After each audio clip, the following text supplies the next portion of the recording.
l'Éternel, car il entend ma voix. Il a penché vers moi son oreille. C'est donc souhait que chacun puisse expérimenter la puissance du sang de Jésus. Une petite goutte. Si tu es assis là, c'est parce qu'une petite goutte a sauvé. Et nous sommes protégés par le sang de Jésus. Le sang de Jésus nous protège, il nous délivre. Alléluia. Il nous sauve. Gloire à Dieu. S'il vous plaît, nous allons tenir debout pour lire un passage de cette Écriture. Nous lisons donc dans 1 Pierre 4, verset 7.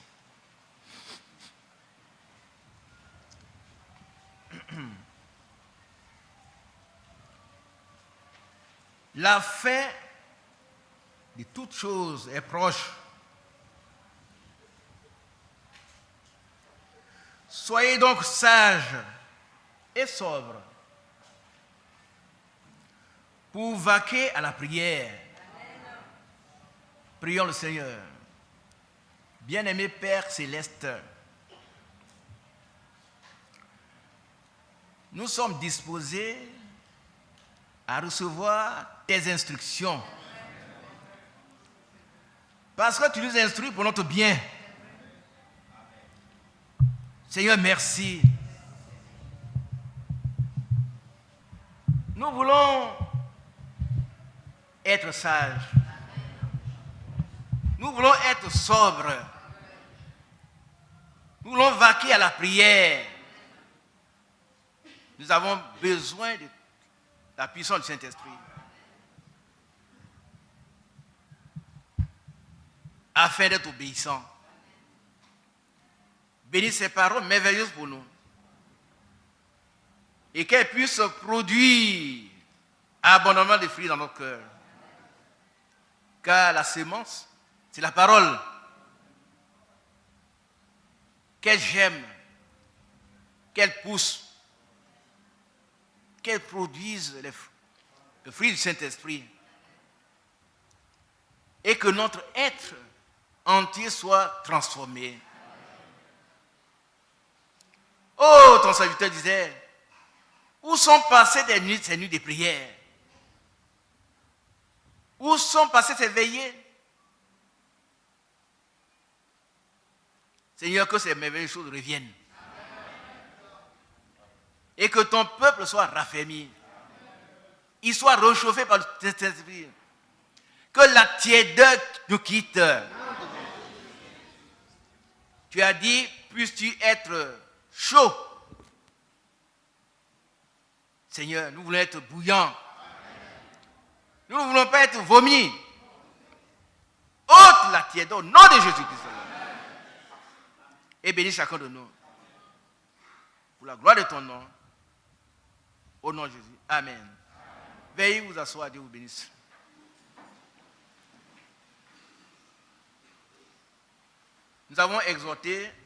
Nous nous sommes exhortés hier à la vigilance. Ce matin, nous poursuivons dans ce sens-là. Nous voyons autour de nous les signes annonciateurs du retour du Seigneur. Et il est temps que nous puissions être tenus en éveil. Alléluia. Et vous savez, quand nous lisons chaque lettre de chaque écrivain biblique, nous, à travers son écrit, nous voyons vraiment son ministère. Qu'est-ce que Dieu lui a donné comme ministère? Nous savons que le Seigneur a dit à Pierre, quand il a posé la question, qui dit-on que je suis? Ah, les apôtres ont dit, il y en a qui disent tu es Élie, ceci, cela. Il dit, mais vous-même, vous. Amen. Aujourd'hui, cette question nous est posée. On dit Jésus est la deuxième personne de la Trinité, mais nous disons quoi? Toi qui es assis là, tu dis qu'il est qui? Il est le Dieu Tout-Puissant. Toute la plénitude divine habite pleinement en lui.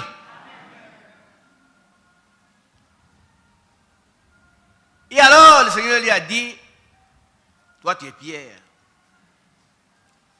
Et sur ce roc, je bâtirai mon église. Et les portes de l'enfer ne prévaudront point contre elle. Alléluia. Je te donne les clés du royaume des cieux. Et avec ces clés, il ouvre la parole.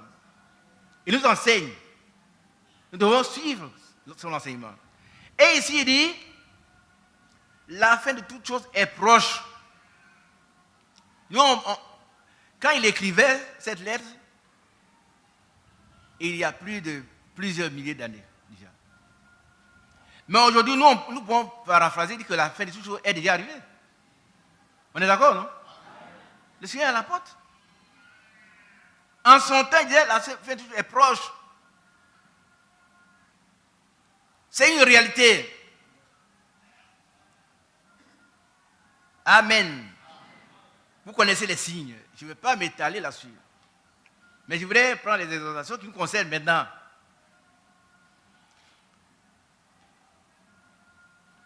Soyez donc sages. Gloire à Dieu. Quand on dit soyez donc sages, vous voyez, il y a des mots-clés ici. Soyez donc sages et sobres pour vaquer à la prière. Ce sont des mots-clés. Alléluia. Qu'est-ce qu'un sage selon la parole de Dieu? Quand l'apôtre Pierre dit soyez donc sages, ça veut dire quoi?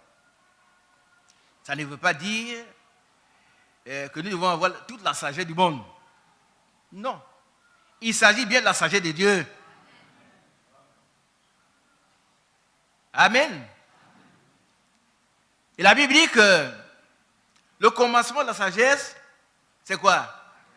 Ce n'est que le commencement de la sagesse. C'est la crainte de l'Éternel. Gloire à Dieu. Le commencement de la sagesse, c'est la crainte de l'Éternel. Donc, un homme sage, c'est qui? C'est celui qui craint l'Éternel. C'est important pour nous. Nous venons ici pour apprendre à craindre l'Éternel. Vous savez que le roi Salomon, il a joui des biens de ce monde dans tous les sens.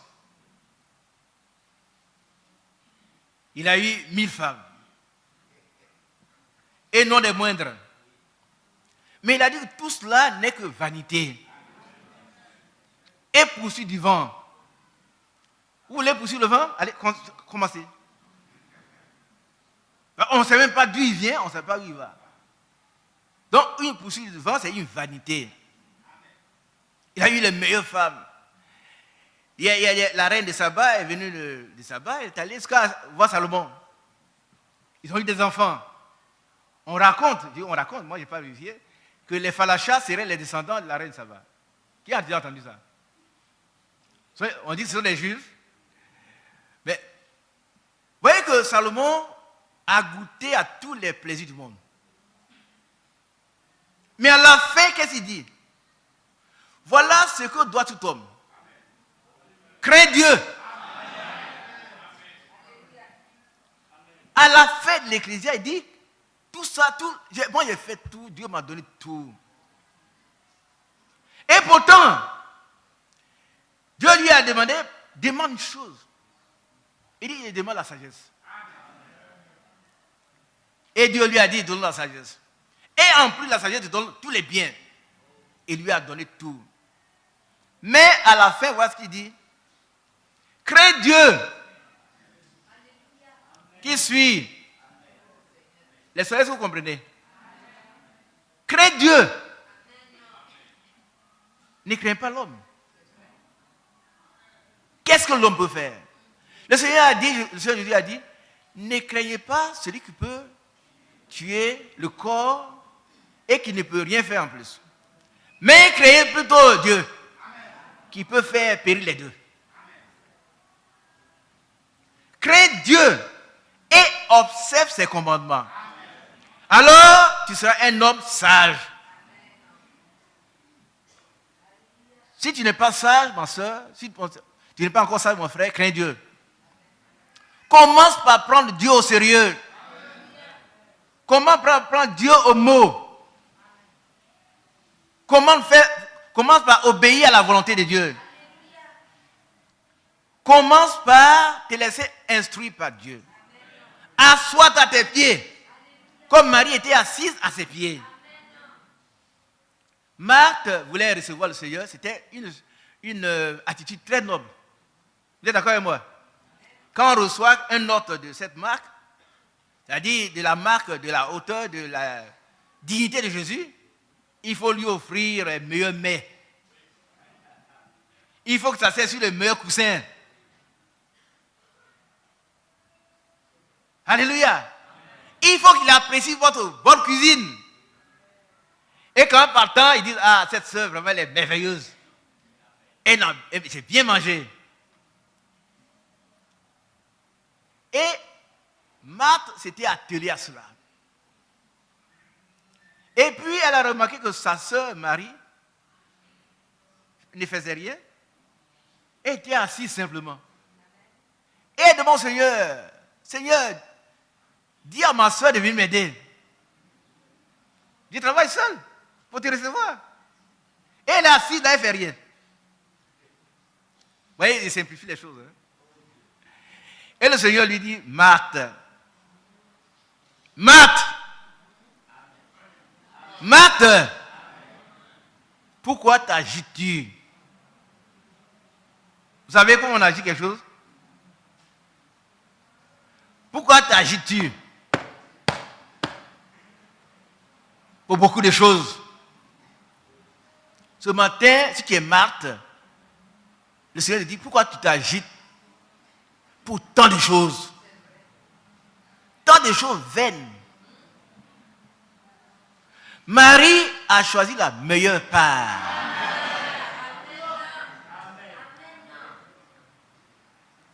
C'est paradoxal, non? Marie qui ne fait rien pour recevoir le Seigneur, c'est elle qui a choisi la meilleure. Mais elle était au pied du Seigneur, elle était en train de s'abreuver. Elle écoutait la parole de Dieu qui sauve.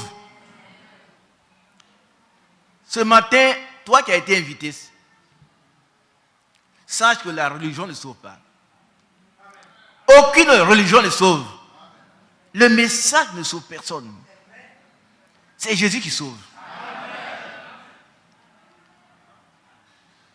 Choisis Jésus. Assois-toi à ses pieds et sois sage. Il ne faut plus t'agiter pour beaucoup de choses. Alléluia. Pour beaucoup de choses que tu vas abandonner. Qui est d'accord? Oh, beaucoup de costumes, beaucoup d'argent, beaucoup de voitures, beaucoup de... C'est bien. Moi, j'ai besoin d'une voiture, je n'en ai pas besoin. Mais la Bible dit, lorsque les richesses accroissent, n'y attache pas ton cœur. Parce qu'elles se font des ailes et s'envolent. Donc, ce n'est pas sûr. Il n'y a rien de sûr. La seule chose sûre et certaine, c'est la parole de Dieu.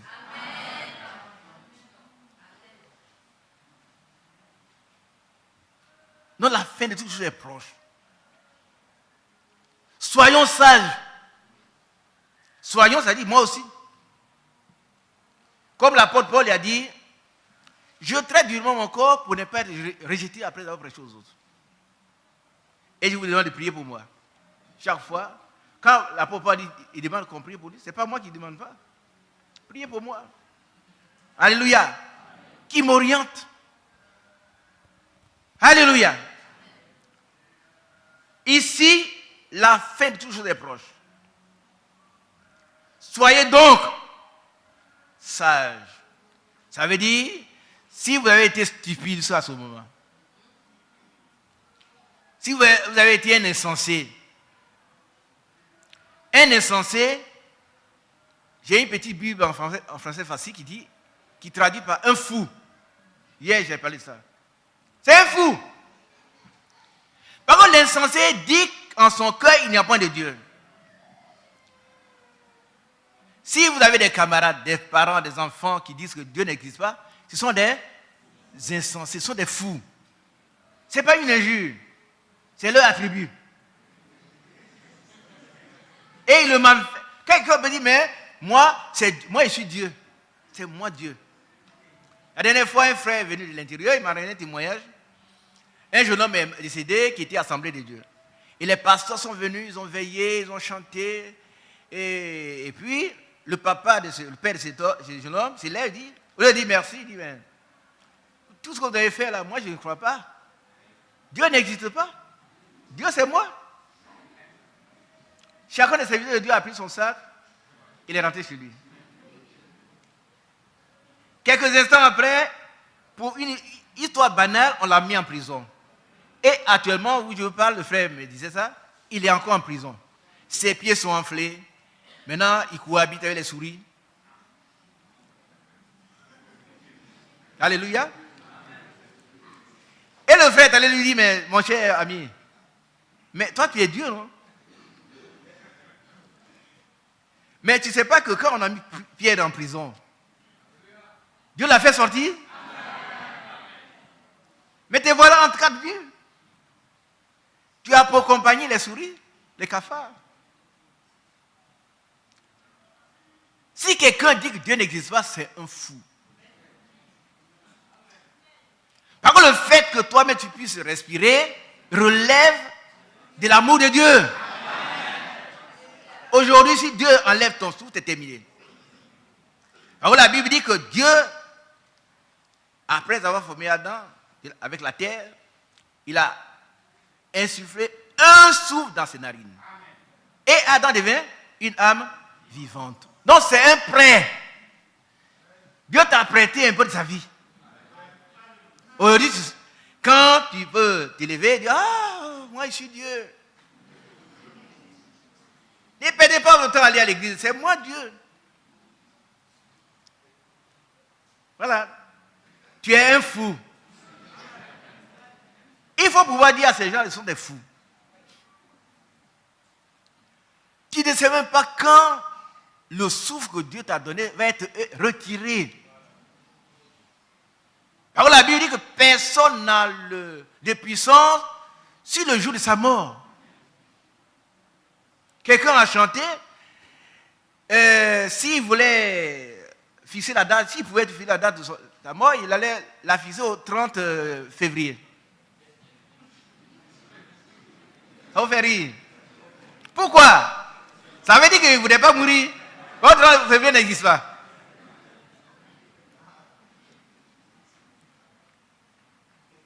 Vous et moi, nous n'avons aucune puissance sur le jour de notre mort. Ni de la manière dont nous allons mourir. Nous sommes là, nous vivons de la grâce de Dieu. Amen. Si je peux encore descendre d'ici, aller chez moi à la maison, c'est la grâce de Dieu. Alors si je peux, ça peut sortir de ma bouche que Dieu n'existe pas, je suis un fou. Insensé. Comme cet autre insensé. Lorsque son champ a produit, ses cuves sont remplies de bon vin, il a dit, mon âme, repose-toi. Voilà comment les fous raisonnent. Mon âme, repose-toi. Parce que tu as du bien pour plusieurs années. Quand on parle de famine, toi tu n'es pas concerné. Mais s'il n'y a plus de riz dans les magasins, toi tu n'es pas concerné. Parce que quand il regarde son grenier, il y a beaucoup de riz. Il y a tout. Il y a du bon vin. Et il dit, donc à moi, les femmes, j'ai la Bible, j'ai une Bible comme ça. À moi les femmes, le vin et les chansons. À moi les femmes, le vin et les chansons. Voilà donc, il dira mon âme, tu as beaucoup de biens en réserve pour plusieurs années. Repose-toi, mange, bois et réjouis-toi. Voilà un fou. Il y en a qui sont fous, bien que fréquentant des églises. Quand ils regardent leur relevé bancaire, ils regardent, bon, il y a plusieurs millions. J'aimerais travailler pour mes petits-fils. Que sais-tu fou si tes petits-fils vivront? Qui a compris? Et quand tu sais même si tes petits-fils en quelque moment vivent. Est-ce que tu sais si demain tu trouveras? Tu ne sais pas. Et c'est pourquoi on a chanté tout à l'heure, je vis pour Jésus. Jour après jour. Chaque jour, on doit vivre pour Jésus. Et on ne doit jamais se lasser de vivre pour lui. La fin toujours des proches. Soyons donc sages. Ça veut dire des gens qui craignent Dieu. Vous pouvez discuter, vous pouvez être un philosophe, un bon philosophe. Vous avez une agrégation en philosophie. Ça, c'est très bien. Mais il y en a eu avant vous. Quand vous étudiez à l'université, vous avez étudié des auteurs. C'était des grands philosophes. Mais où sont-ils? Où sont-ils? La terre qui les a vus naître ne les reconnaît plus. Ils ont disparu. S'ils n'ont pas connu le Seigneur, mais c'est le jugement qui les attend. Fou que tu es, tu ne peux pas dire, mon âme, tu as beaucoup de biens pour plusieurs années. Repose-toi, mange, bois et réjouis-toi. Dans la petite Bible, il dit, à moi les femmes, la boisson et puis le vin. Et Dieu lui dit, fou que tu es. Que le Seigneur ne nous dise pas cela, frère.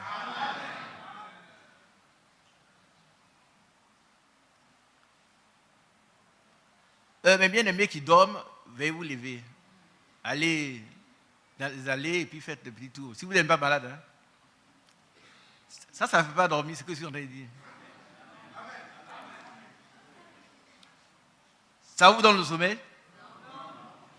Nous ne voulons pas être des fous. L'apôtre Pierre dit, soyez. Soyez, c'est un impératif. Donc, sage. Amen.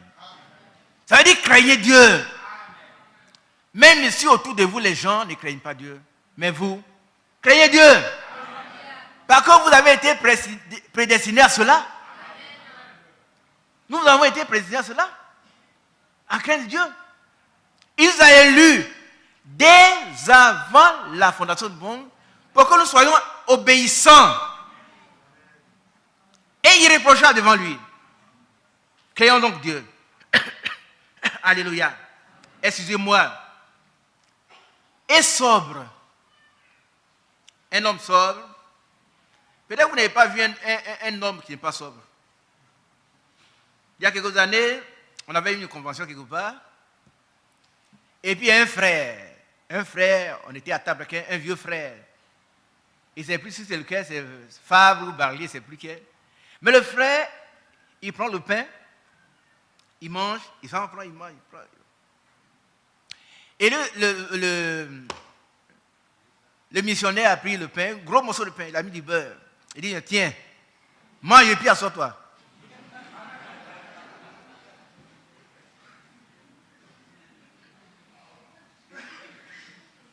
Ça vous fait rire.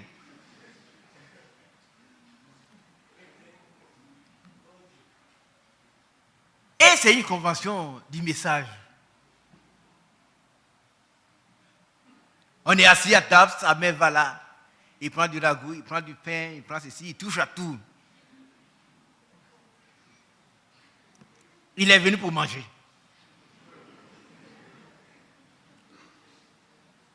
Et le frère a pris un long pain. Il a fendu, il a mis beaucoup de beurre. Il dit, mon frère, tiens, mange. Et puis assois-toi.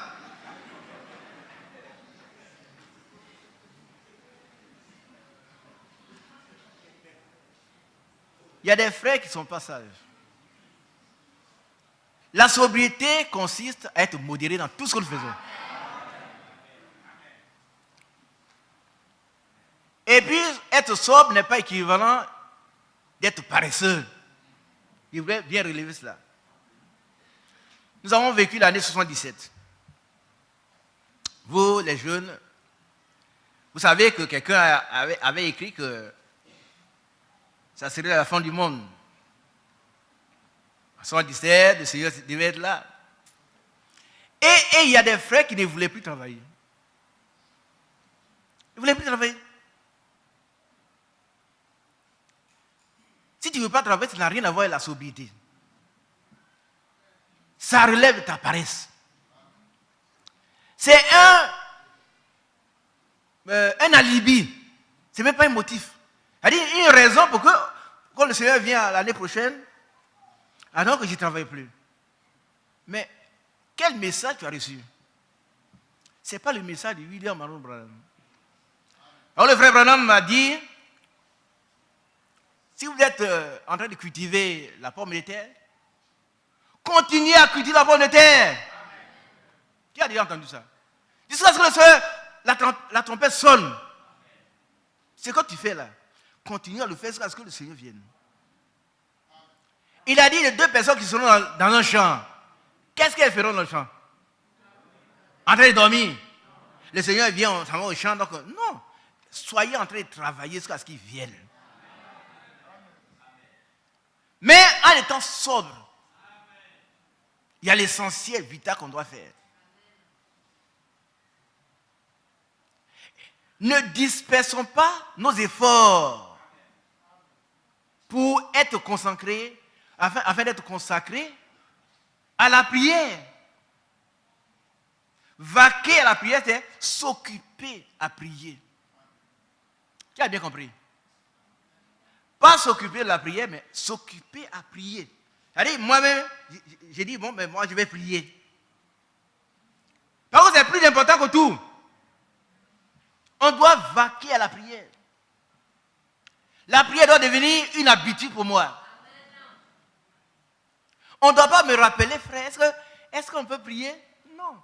Ça veut dire que ça doit être la respiration de chaque jour. Prier tout le temps. C'est pas ce que la Bible dit. Mais quand on est beaucoup dispersé, on n'a pas le temps. Ah, on n'a pas le temps. Hein? On n'a pas le temps. Même le soir, quand on arrive à la maison, on est complètement fatigué. Oh.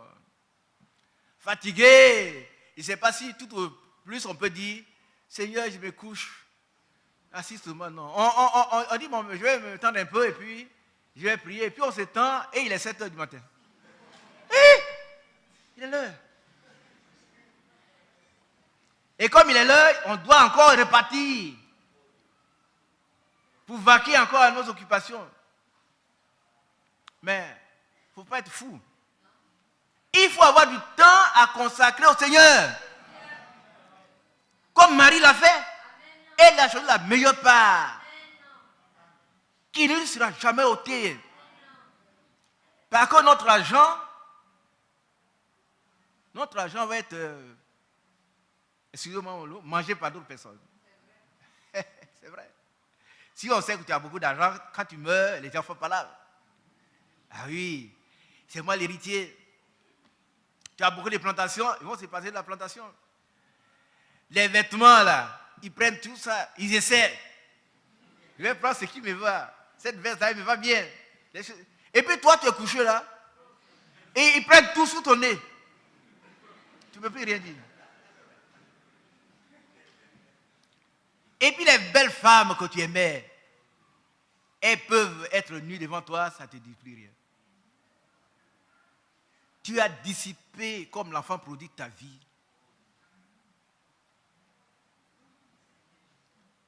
Et tu ne t'es pas procuré la meilleure des choses. Le salut de ton âme. Tu es donc un fou. Un fou, même si tu es une... J'ai vu une folle qui me fait très pitié. Vous la voyez là? Jolie femme, tu la vois, elle est nue. Elle passe en rien. Elle est folle. Ça veut dire qu'elle a perdu l'esprit. Mais quand toi, tu as perdu l'esprit, il ne sait pas, hein, c'est à toi de répondre. Si tu n'as pas perdu l'esprit, tu dois revenir à l'essentiel. Tout en travaillant. Parce que l'église, ce n'est pas un asile de paresseux. Oui, je sais qu'il y en a qui m'ont appelé, frère, tu dis, de travailler, mais il n'y a pas de travail. Mais quand on dit travailler, ce n'est pas seulement être au bureau. Hein. Tu as bien compris. Ce n'est pas seulement être au bureau, non. Ce n'est pas seulement être au bureau. C'est mener une activité qui peut te faire vivre. Et il y en a. Il y en a. Regardez, vous allez voir. Partout, il y a du travail. Tu as une maîtrise. Tu as un doctorat, mais en attendant que tu trouves mieux. Mais fais ce qui est honnête qui est devant toi. Puisque tu dois manger. Et l'apôtre Paul dit c'est un désordre pour des gens qui ne veulent pas travailler. Que celui qui ne veut pas travailler ne mange pas non plus. Ah oui, si tu ne veux pas travailler, pas ceux qui ne travaillent pas, mais ceux qui ne veulent pas travailler, qui ne mangent pas non plus. Parce qu'ils mangeront le manger d'autres personnes.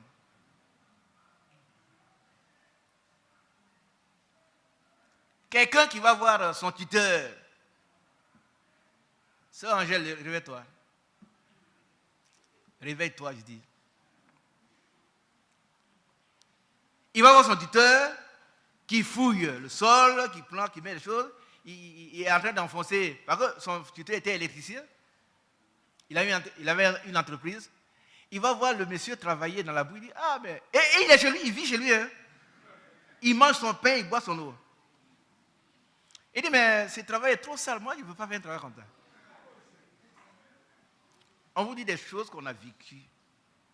L'église grandit, il faut qu'on répète ces choses-là. Pourquoi les gens ne viennent pas se réfugier ici? Ils viennent, frère, tu fais quoi? Non, j'ai déposé les dossiers depuis 10 ans. Mais depuis 10 ans là, qu'est-ce que tu peux faire? Un jour, j'avais un frère, j'avais un parent qui était dans une structure, et puis un ami qui voulait travailler, et puis il était très heureux d'aller avec mon ami là-bas. Mais mon oncle, c'était un oncle, il dit, bon, ton ami est venu, bon, il a un certain niveau, mais qu'est-ce qu'il sait faire? Il y a au moins 30 ans, 40 ans. Ouais, ça veut faire 30 ans comme ça. Mais j'étais embarrassé. Il dit, mais comment on pose une question comme ça?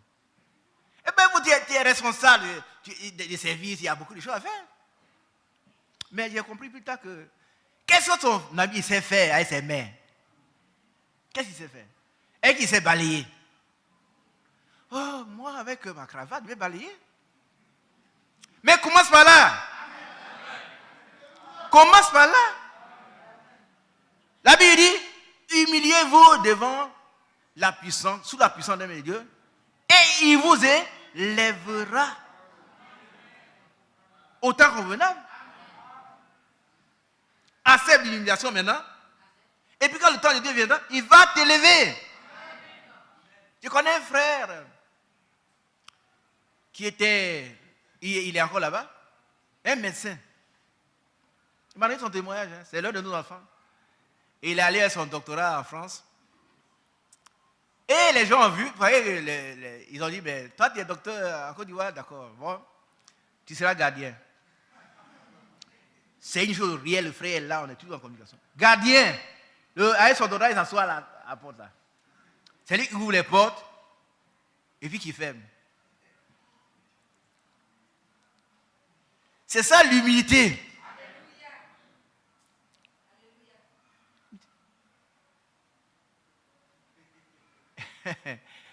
Il est vivant, il est là.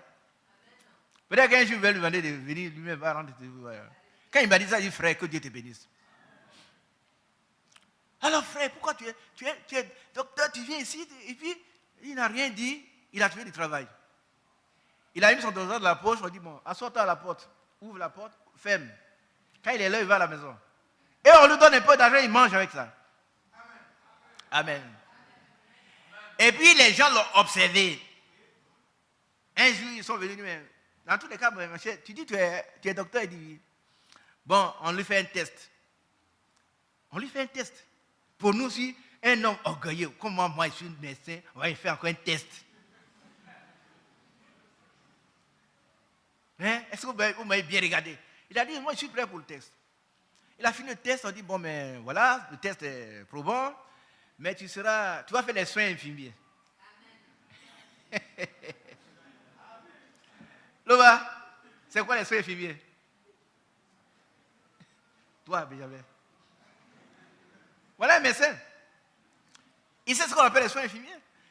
C'est-à-dire que tu vas t'occuper si on apprécie quelque chose, tu vas faire l'injection, tu vas prendre l'attention. C'est pas ça? Allez, ce que les infirmiers font. On dit, mais c'est temps, on ne t'appelle pas docteur. On dit, qu'on en vient ici. Oui, patron. Allez, tu as pris sa tension? Il dit, ça fait combien? Bon. Alors, il faut le peser. Il a accepté cela. Ça, c'est actuel, je vous dis. Ce n'est pas avant, ce n'est pas dans la Bible, c'est maintenant.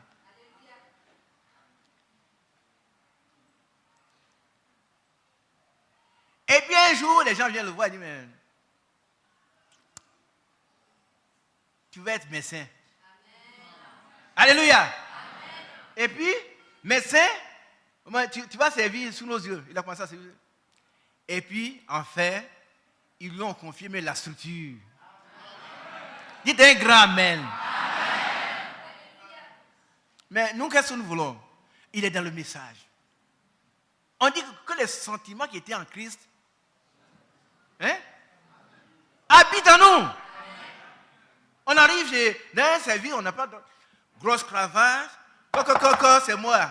Vous voyez? Je suis agrégé. J'ai du travail. On dit qu'il n'y a pas de travail pour les agrégés ici. Si vous voulez pousser les brancards, oui. Oh non, ils se moquent de moi. Moi? Et pourtant, tu vis chez un garçon de salle. C'est chez lui que tu vis, tu manges son pain, tu bois son eau. Bien aimé, soyons sages. Soyons sages.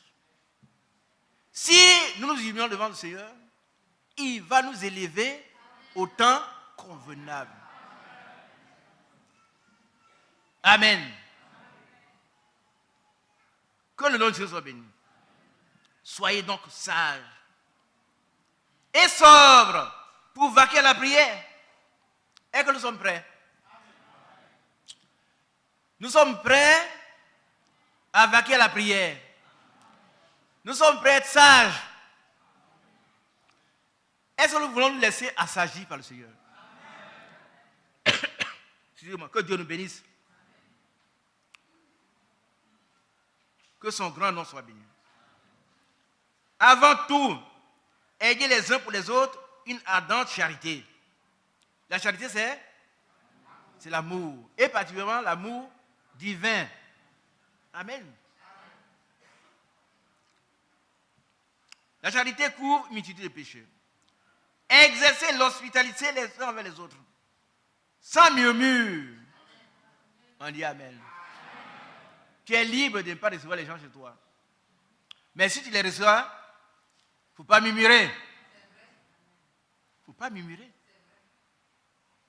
Oh, la Bible dit qu'il faut qu'on loge les gens, mais vraiment, je suis gêné. Non. Tu as accepté faut pas murmurer. Parce que ceux qui murmuraient dans le désert sont tous morts. Nous sommes en train de marcher vers notre destinée. Il ne faut pas murmurer. L'hospitalité doit être exercée sans murmure. Alléluia. Gloire à Dieu.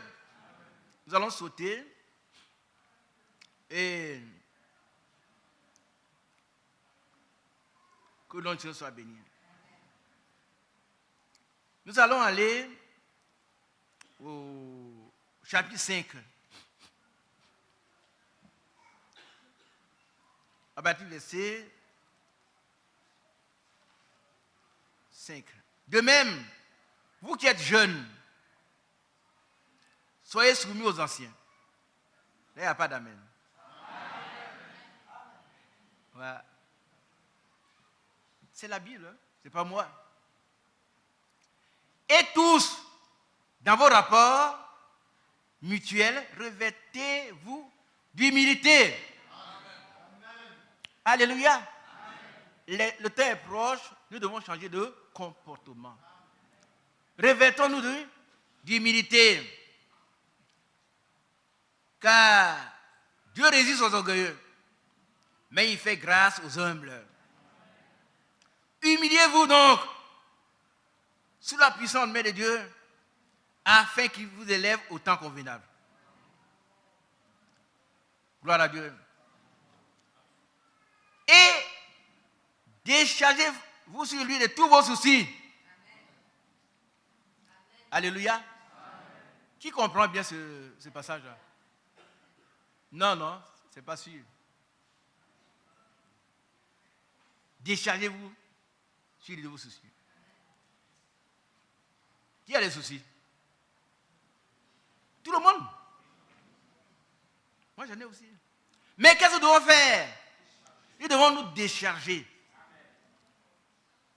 Ce qui est sur notre tête, là, on doit déposer sur qui? Sur Jésus. Alléluia. Car lui-même, ce n'est pas un ange, c'est lui-même. Vous n'êtes pas heureux? Moi, je vais voir le frère Benjamin Loba, médecin, pour mes yeux, et puis j'arrive là. Il dit, frère, je suis trop occupé, mais voilà un garçon de ça, il va s'occuper de toi. Je vais retourner. Ça, je te le dis. Je ne vais pas accepter, je reviens à la maison. Vous n'êtes pas d'accord? On dit, mais frère, ce garçon de ça, là, il est habitué, il peut te dire non. Je ne vais pas confier mes yeux à un garçon de ça. Ce n'est pas sa spécialité. Dieu ne confie pas ce que lui-même doit faire à un ange. Quand c'est lui-même qui doit le faire, il le fait lui-même. Amen. Et quand lui-même il le fait comment? Parfaitement bien. Et quand il prend soin de nous, il prend vraiment soin de nous.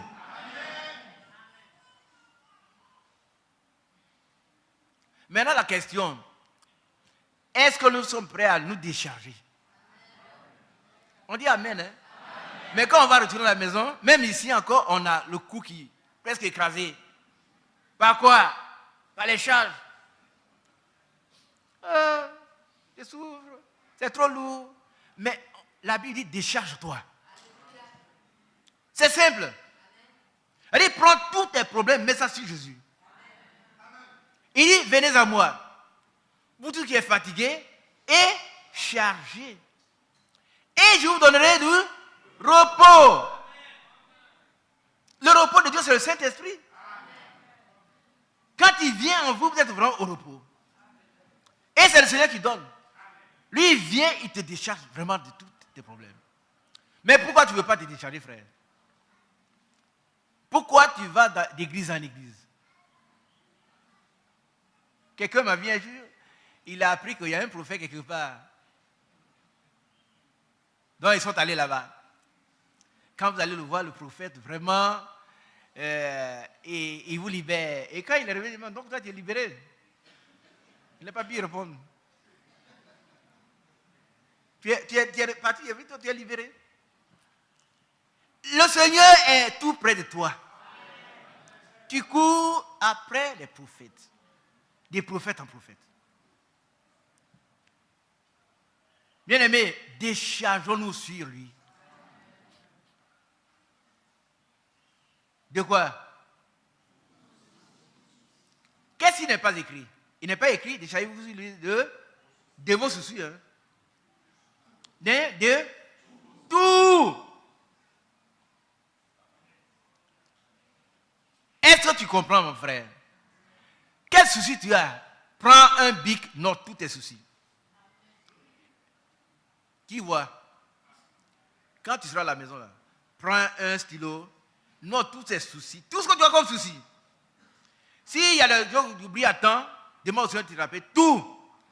Et puis déjà tout sur le Jésus. Et puis sois libéré. Il a dit, vous connaissez la vérité vous rendra libre. La vérité, c'est une personne. C'est Jésus. Quand on l'a reçu, il nous rend libre. Effectivement libre. Effectivement libre. Cet homme qui n'avait pas grand-chose à manger, alors qu'il y avait un prince qui avait tout chez lui, et puis il cherchait quand même la paix. Malgré ses liasses, il n'avait pas la paix. Il cherchait le repos. Et puis il est descendu, il se promène dans la nature pour chercher le repos. Et il entend dans une hutte. Une hutte. Hein? Quelqu'un qui dit, Seigneur, je te loue de ce que tu es bon. Tu es vraiment bon. Tu es merveilleux, tu es amour. Tu prends soin de moi. Tu me donnes à manger. Merci pour ce repas. Ce monsieur a dit, mais qu'est-ce qui peut bien sortir de bon de cette cabane? Moi, je viens d'un palais, je n'ai pas la paix. Cet homme, il doit être fou. Je vais quand même m'approcher. Il voit un monsieur assis à même le sol, avec un verre d'eau et puis un morceau de pain. Amen. Il dit, mais monsieur, qui a pris tout à l'heure? Il dit, c'est moi. Il dit, mais est-ce que ça va dans votre tête? Est-ce que vous êtes, c'est pas, ça va? Il dit, monsieur, ça va très bien. Alléluia. C'est peut-être, il n'a pas pu le dire. Mais ça sous-entend que c'est peut-être chez l'autre que ça ne va pas. Pourquoi ça ne va pas chez l'autre? Parce qu'il n'avait pas la seule chose vraie. La vraie paix qui dépasse toute intelligence. C'est la paix du Christ. La vraie paix qui dépasse toute intelligence. Ça veut dire qu'on ne peut pas expliquer comment un homme comme ça est heureux. Ce n'est pas seulement ce pain et puis ce verre d'eau. Hein. C'est la joie dans son cœur. Déversée par le Saint-Esprit. Et l'espérance de la vie éternelle. Il a été instruit à savoir que ici n'est pas un lieu de repos. Qui a déjà lu ça? Oh, ici, là, ce n'est pas un lieu de repos. C'est un lieu de transit. On ne vient pas pour s'installer ici pour pousser des racines. On doit continuer la marche.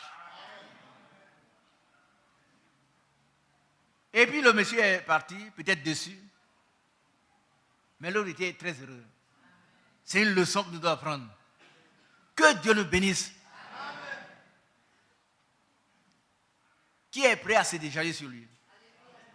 Moi, mes deux mains. Prions le Seigneur. Que ça soit ainsi pour nous. Amen. Le chrétien, ce n'est pas celui qui est toujours en train de pleurer dans un coin de sa case. Oui, c'est non. La solution est là. Amen.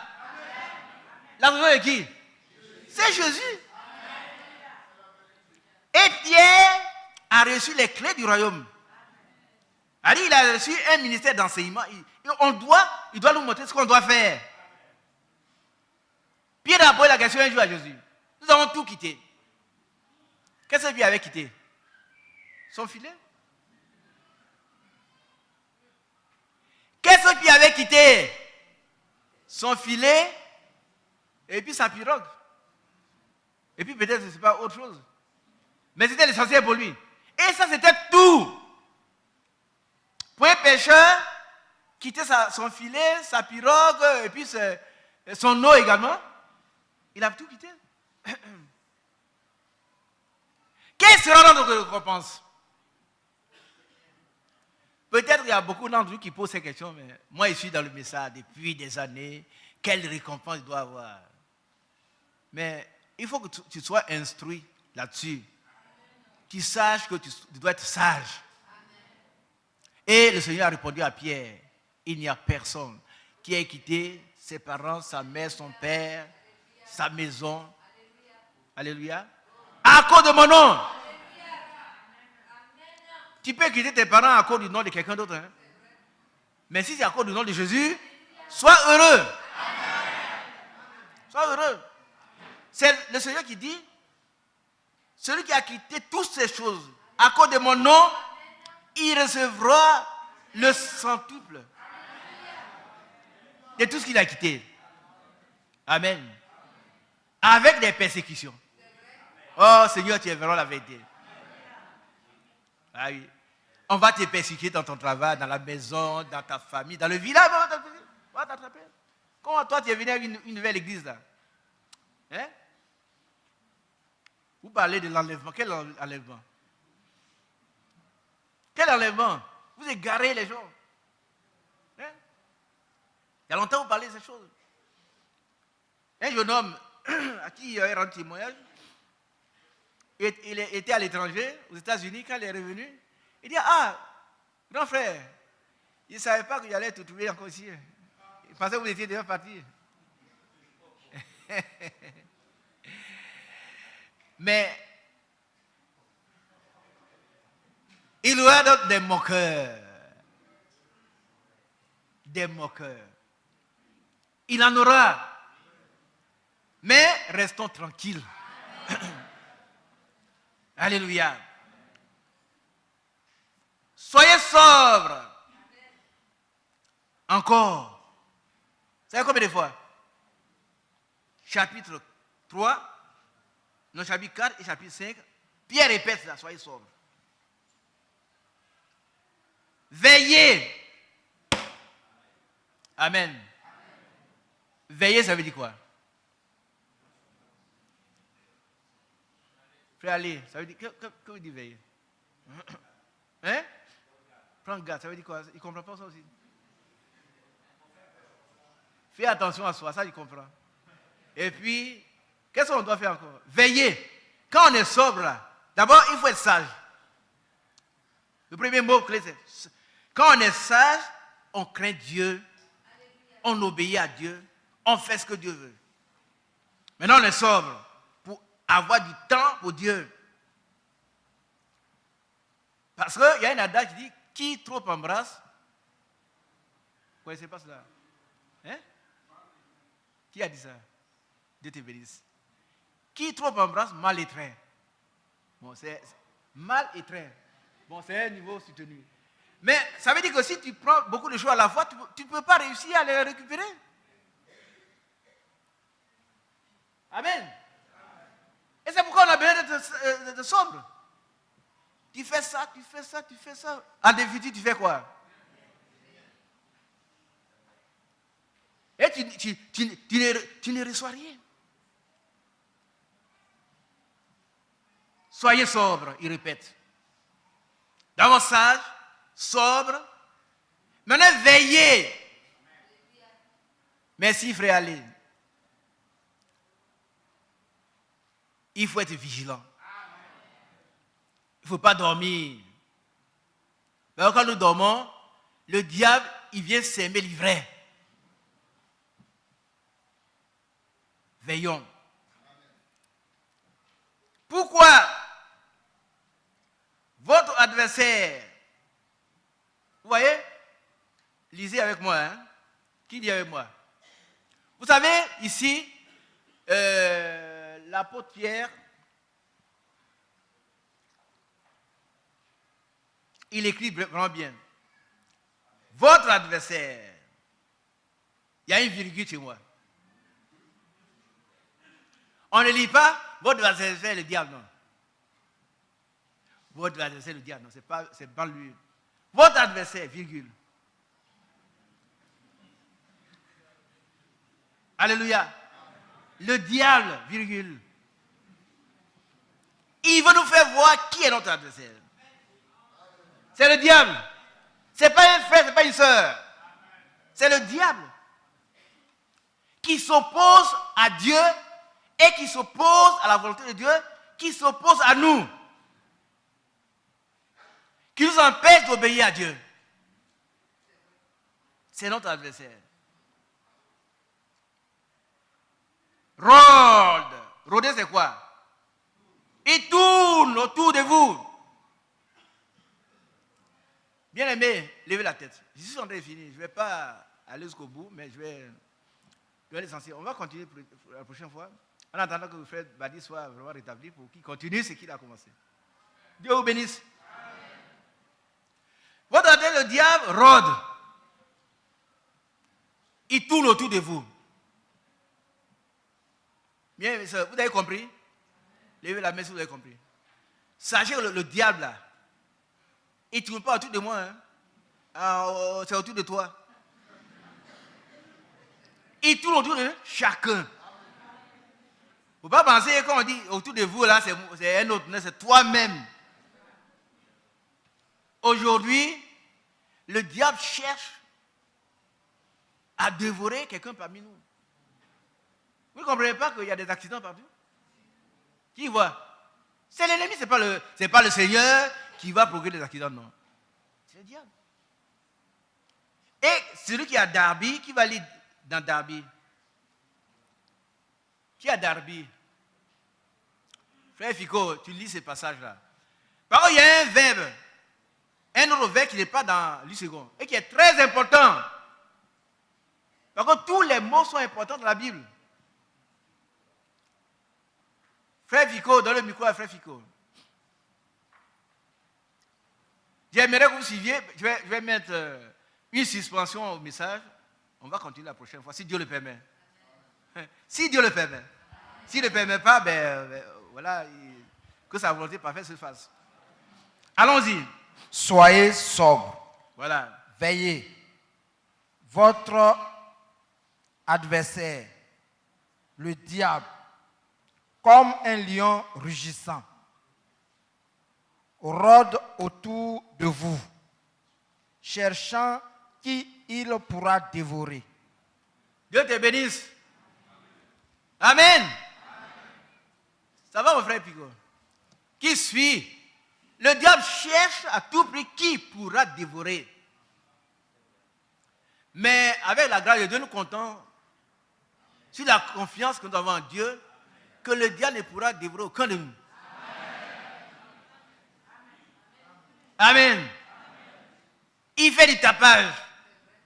Tout à l'heure, j'étais dans la salle des anciens, quand j'étais en train de méditer, j'ai appris que la sœur qui a échappé à un accident, elle va livrer des marchandises, et voilà, elle n'a pas encore, elle échappe encore à un autre accident. Mais c'est le diable. Il cherche à tout prix qui il pourra dévorer. Mais il ne pourra pas dévorer un fils de Dieu. Amen. Qui l'a cherché ailleurs. Au nom de Jésus. Amen. Il cherche. Pendant que toi tu dors, lui il cherche. Il cherche tes faiblesses. Il cherche tes manquements. Il cherche comment il peut t'avoir pour te dévorer. Mais sois sage.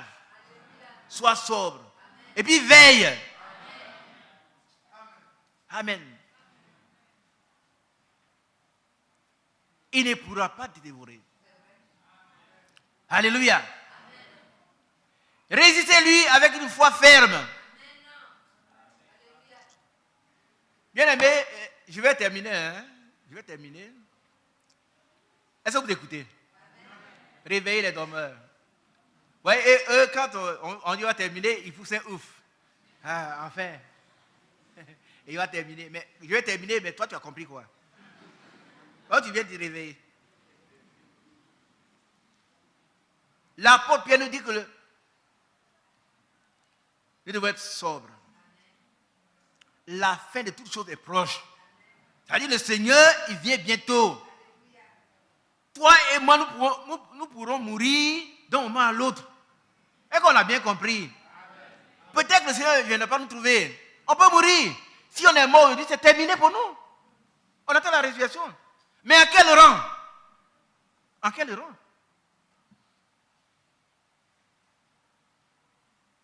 Donc, que nous soyons sages, sobres, et que nous puissions veiller. Pourquoi? Parce que notre adversaire, le diable, il rôde. Il tourne autour de toi, il tourne autour de moi. Et il cherche qui il pourra dévorer. J'aime ça, cette tradition de David. Mais il ne pourra pas me dévorer. Au nom de Jésus. Toi aussi, veille, demeure sous le sang de Jésus.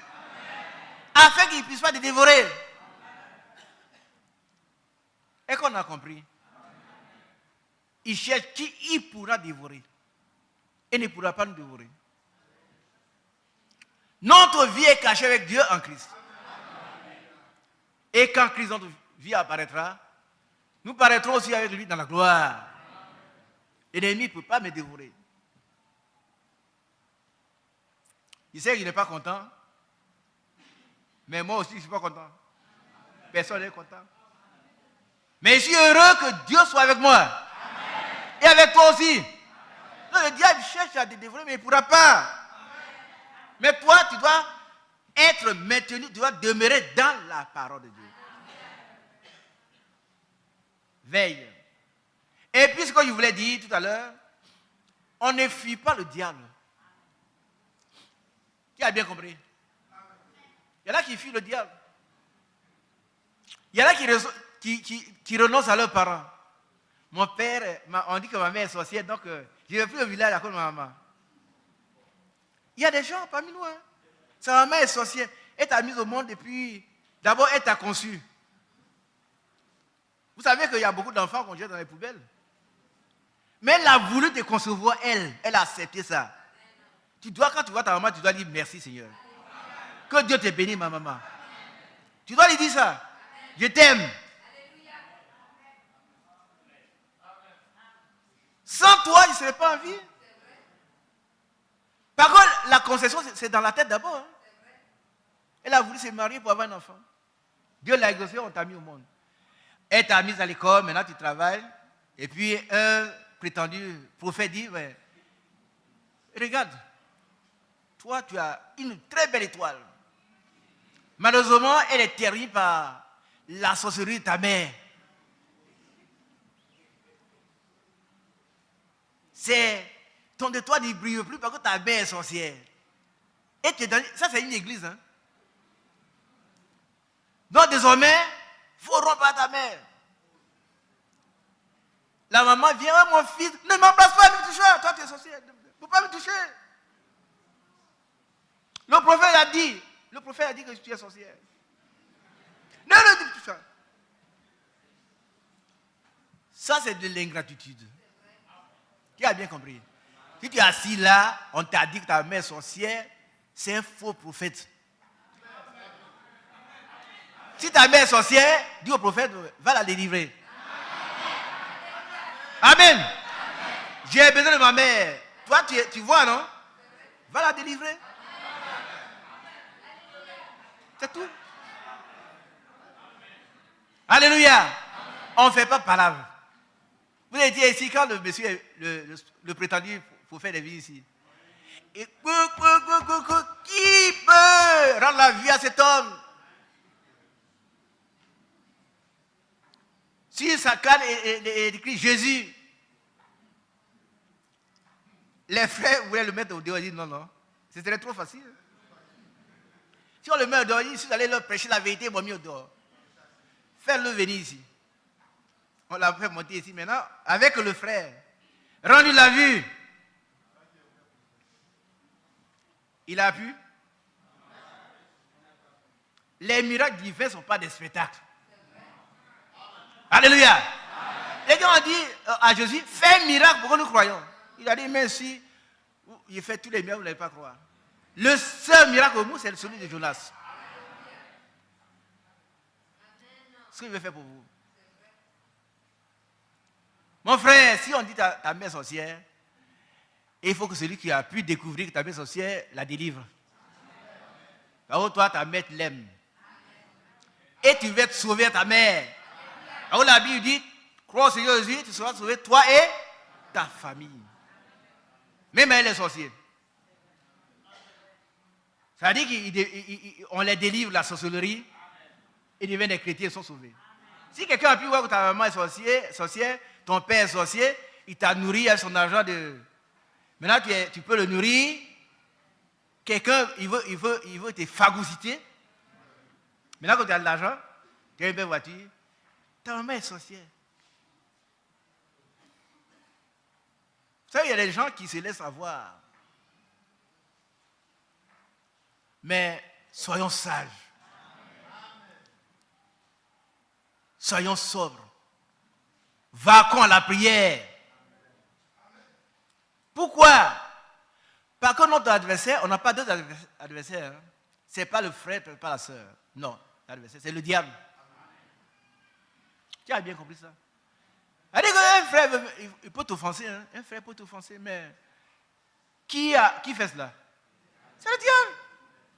C'est simplement le diable. Le diable n'aime pas l'amour. D'abord, il n'a pas d'amour. C'est la haine dans son cœur.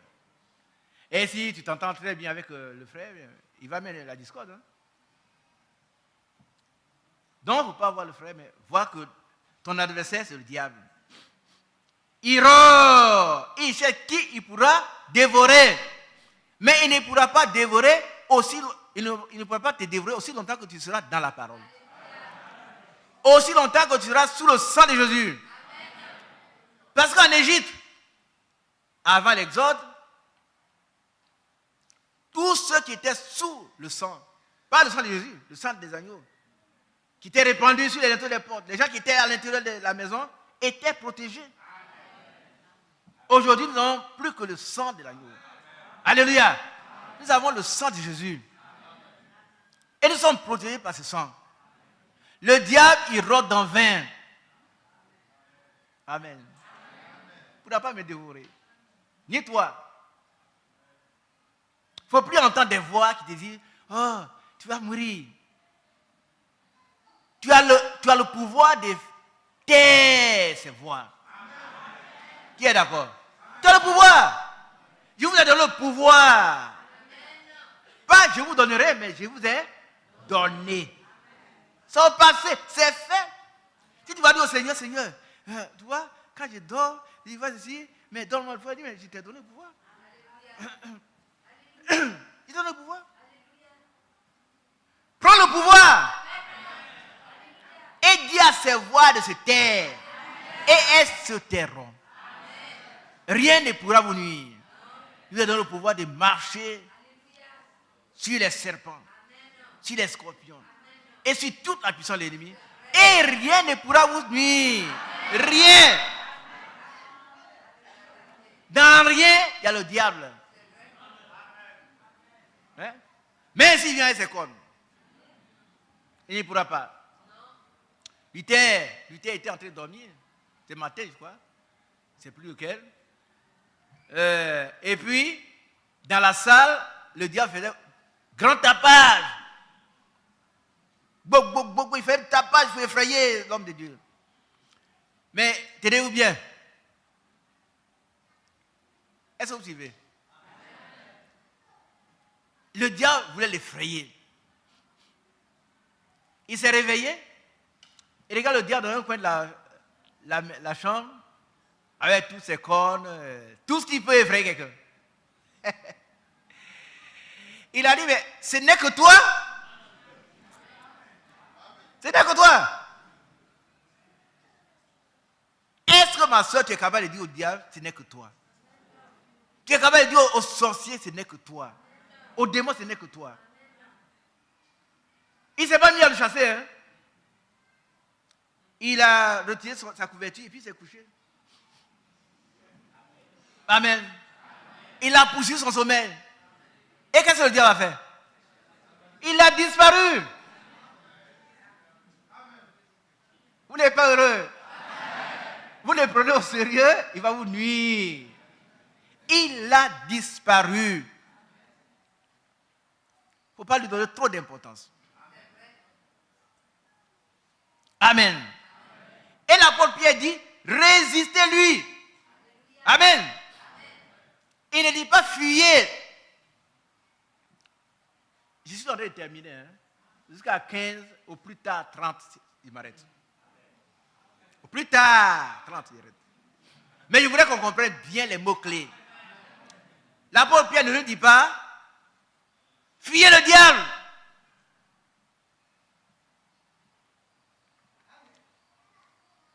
Si ta mère est sorcière, demain on va dire que c'est ton père qui est sorcier. Le village, tout le monde est sorcier là-bas. Au travail, tes voisins, ton patron est sorcier. Ta femme sera sorcière. Maintenant, tu vas changer, tu vas aller où? Dis-moi où tu vas aller.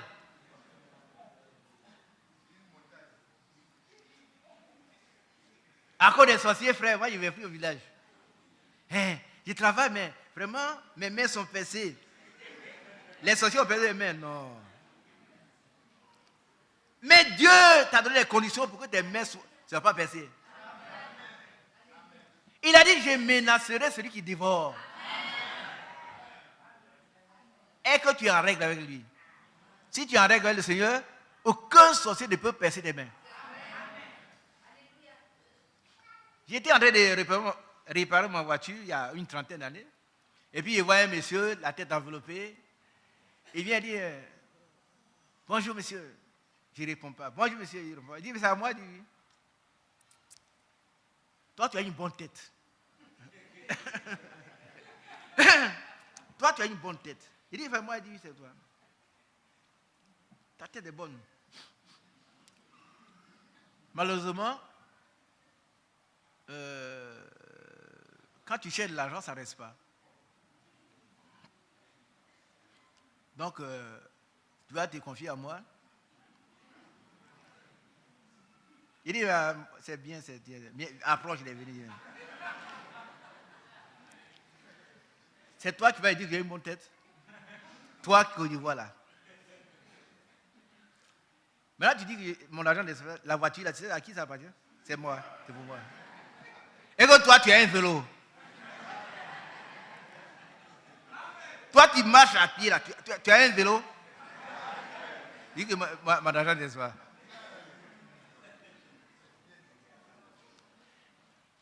Je vais te dire sagement une chose. Si tu ne veux pas que j'appelle la police, disparaît.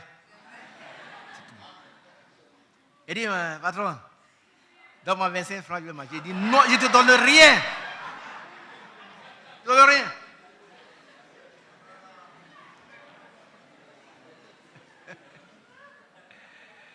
Je ne te donne rien. Hein? Si tu avais commencé par là, j'allais dire, mais tu veux m'escroquer moi?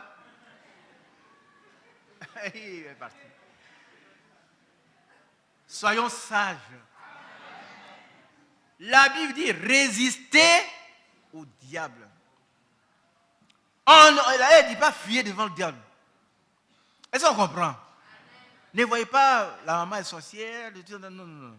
Si elle est sorcière, mais elle a besoin de délivrance. Dieu délivre les sorciers. Ce matin, notre soeur a rendu témoignage. N'est-ce pas? Hier, elle est venue me voir, je lui ai dit d'écrire pour donner au frère Mathias. Elle était chez un rosicrucien. Bien aimé, s'il y a des rosicruciens ici, vous êtes encore dans un fiel amer. Et vous avez bien compris. Si tu es rosicrucien, ne pense pas que tu as découvert la puissance qu'on appelle la grande. Non. Tu es sur la voie de la perdition. La puissance qu'on appelle la grande, c'est Jésus-Christ. Lui et lui seul. Ne flottez pas avec ces choses, frère. Non, on peut faire la autre. Non, non, non. Mais je crois que nous ne sommes pas. Mais pour ceux qui arrivent, si quelqu'un est dedans, sache que la rose croix, ce n'est pas de Dieu, c'est du diable. Je vous donne un témoignage d'un de mes anciens patrons. Un jour, il m'a vu, l'année dernière seulement, il m'a vu, et puis il me parlait de Dieu, il voulait me convertir. Il était très heureux de savoir que lui aussi, il a accepté le Seigneur maintenant. Et dit, il est entré jusque dans la dernière loge. Ah oui, oui, oui. La dernière loge, là où se trouvent les Illuminati. Et là-bas, il dit qu'il y a, je crois, il y a 3 ou combien de grades. Il a eu 2, il restait peut-être 1 ou 2. Et puis c'est terminé. Et puis une nuit, il était enceinte, et puis le Seigneur vient, il lui dit, mais mon frère, abandonne tout ça. On dit Amen. Amen. Par contre, tu as perdu ton temps. Tu es mon fils, tu as perdu ton temps pendant tout ce temps. Et puis le Seigneur est en train de lui dicter les choses, il est en train d'écrire. Il est là.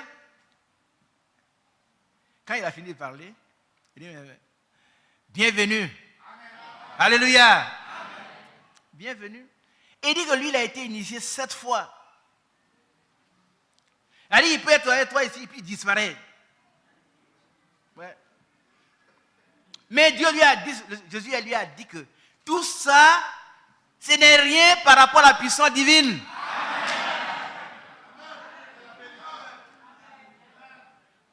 Et aujourd'hui, il chante Jésus-Christ partout. Et bien, un jour, un petit Rosicrucien l'a croisé. Il dit, ah oui, je vais vous parler de quelque chose. Il a commencé à parler. Il dit, mais toi, tu es à quel degré? et il lui a dit, mais toi, tu n'es qu'un néophyte. Tu es un néophyte. Tu es encore trop loin de moi, là où j'étais.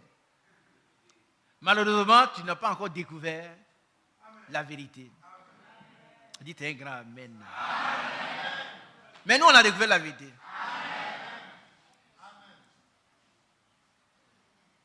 Et la Bible dit que vous connaissez la vérité vous affranchira.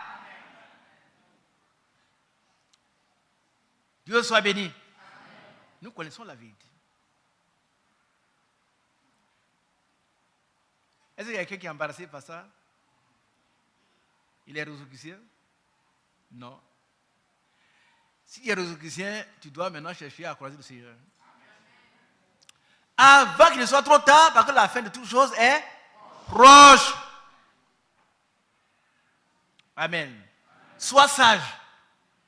C'est-à-dire, commence par craindre Dieu. Craindre Dieu. Et craindre Dieu, c'est haïr le péché sous toutes ses formes. Gloire à Dieu. Sois sobre et va à la prière. Pourquoi? Parce que ton adversaire, ainsi que le mien, rôde. Il cherche qui pourra dévorer. Mais si tu demeures dans la parole, regardez un peu, début de la thèse. Il y a 3 choses qui vont ensemble. Il y a d'abord la parole du Seigneur, qui est la semence, c'est la première chose. Quand on enseigne cette parole, alors la seconde chose, c'est le sang de Jésus. Amen. Qui vient nous laver, nous purifier, nous sauver. Et puis alors, son Esprit Saint vient nous habiter. Alléluia. Accepte la parole maintenant. Crains Dieu. Et que le sang de Jésus te purifie. Et que l'Esprit de Jésus t'habite. Pleinement. Par contre, la Bible dit, celui qui est en nous est plus grand que celui qui est dans le monde. C'est qui? C'est Jésus-Christ. C'est son esprit. Et si on sait qu'il est en nous, nous n'avons pas à craindre les démons. Nous n'avons pas à craindre les sorciers. Nous n'avons pas à craindre le diable. Nous n'avons pas besoin de fuir le diable. Qu'est-ce que nous devons faire? Nous devons lui résister. On doit lui dire non. J'ai fini, hein? Il faut que tu puisses dire à Satan non. Arrière de moi. Et qu'est-ce qu'il va faire? Il va fuir loin de toi. Mais si tu t'amuses soit tu fuis, tu vas aller te cacher en France, tu vas aller te cacher en Angleterre, tu vas aller te cacher au village. Mais dès que tu vas arriver, il est là. Il t'accueille. Mais s'il sait que tu connais tes droits, alléluia.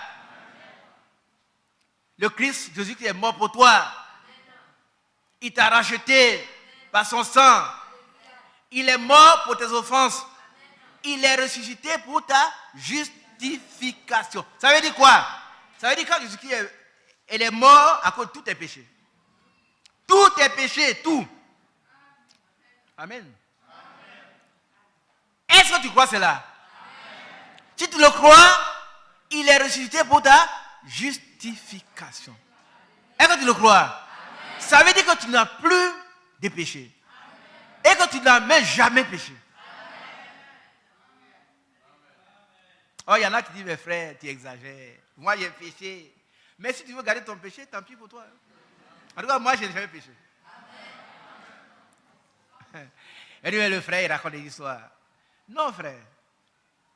Je crois à la parole de Dieu.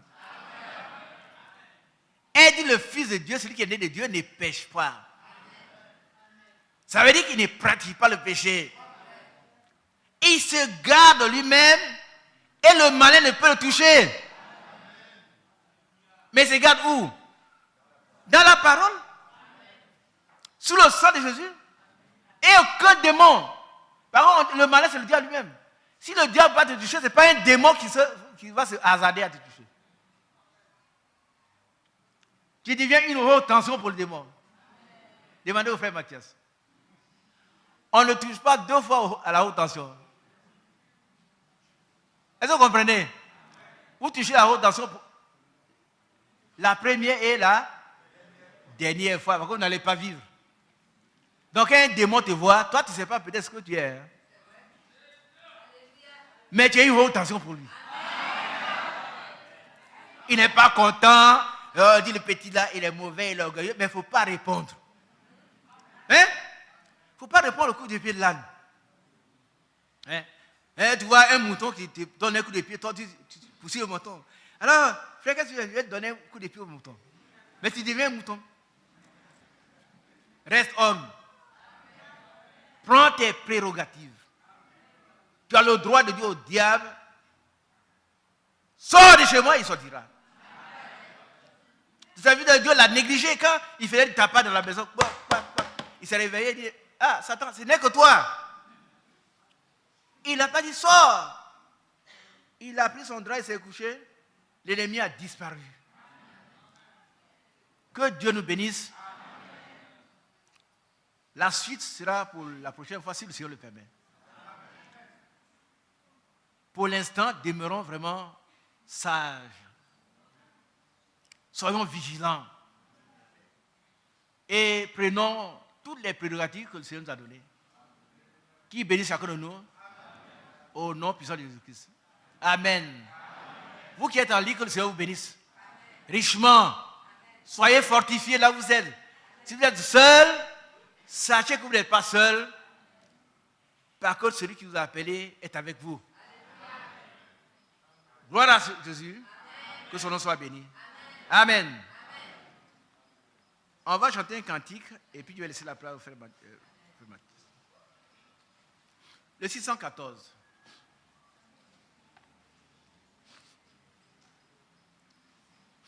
Frère Mathieu, tu peux venir. Je vais le chanter à ma place. 614, frère, tu viens de chanter ça. Voilà, j'aime bien ça. Il t'a confié une charge, il faut l'accomplir. Amen.